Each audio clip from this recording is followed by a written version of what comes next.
Baiklah, selamat sore.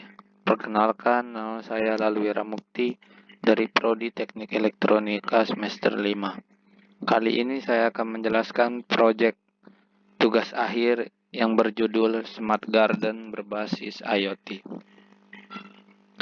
Latar belakang masalah.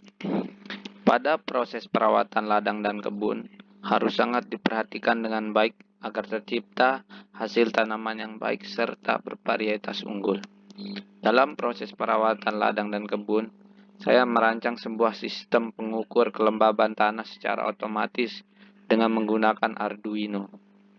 Aplikasi yang saya kembangkan adalah Smart Garden berbasis IoT, yaitu sebuah konsep untuk melakukan perawatan pertanian dan perkebunan secara otomatis.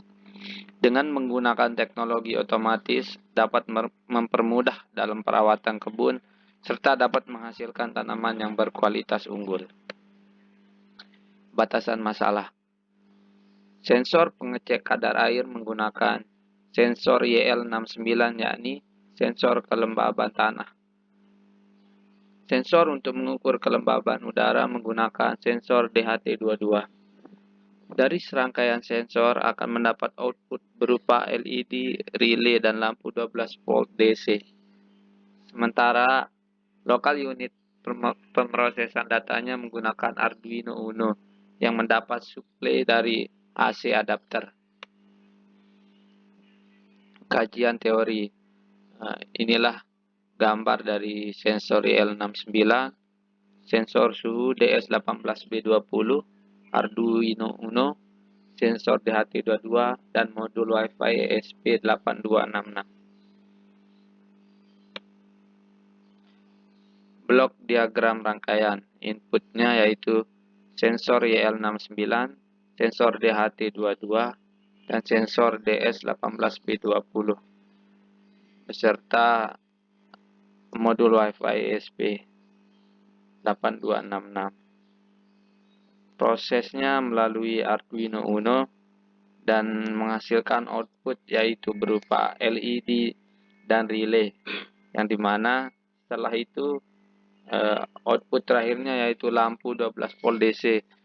Pada output terakhir ini lampu akan menyala jika proses berjalan dengan lancar atau rangkaian bisa digunakan atau berhasil.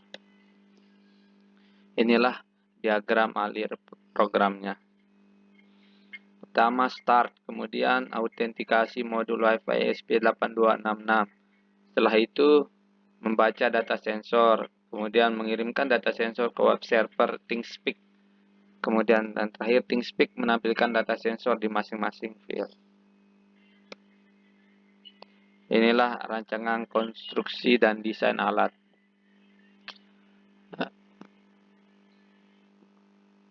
Dari rancangan konstruksi ini, saya akan menggunakan sebuah sistem Smart Garden berbasis IoT, namun dikombinasikan dengan ThingSpeak atau perintah ucapan. Kemudian reading dan writing sensor yang digunakan dalam pembuatan alat ini menggunakan layanan cloud dari channel ThingSpeak. Dengan rangkaian di atas dapat dilihat perbandingan dari temperatur suhu, kelembaban, cahaya, dan juga udara sehingga dapat menentukan set point yang harus digunakan dalam pengaplikasiannya nanti. Sebelum melakukan pengujian sensor yang digunakan, terlebih dahulu harus memiliki library yang harus diinstal pada software Arduino IDE. Nah, jika sudah menginstal library pada Arduino IDE, maka program akan bisa dilaksanakan. Mungkin hanya ini yang bisa saya sampaikan, dan terima kasih.